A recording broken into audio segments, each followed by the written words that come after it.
मी कायम माझ्या फ्रेंड्सना सांगत असते की रिझल्ट तुम्ही बघाल आणि तुम्ही मला सांगाल. अच्छा. त्यामुळं ज्यावेळी माझ्या फ्रेंड्सनी सांगितलं की 63 रँक आली आहे, त्यावेळी पहिला असं वाटलं की नाही नाही, मजाक करतायत, हे बरं. कसं शक्य आहे.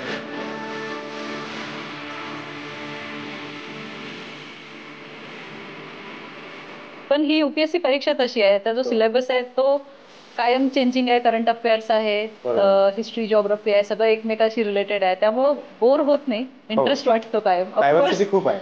ऑफकोर्स थकवतो भरपूर, बरोबर. पण बोर करत नाही ऍटलिस्ट. बरोबर. त्यामुळं असं होतं की नाही, आता एवढं काठावर जर सुटतंय हो. आणि जर एकदा पण मेन्स आणि इंटरव्ह्यू न देता हार मारण्यात काय पॉइंट होता. त्यामुळं बरोबर. असं होतं की एक चौथा अटेम्प्ट पण देऊन बघू आपण. आजकाल आम्ही बघतो की खूप सारे क्लासेसनी या गोष्टीचं खूप कमर्शियलायझेशन केलंय.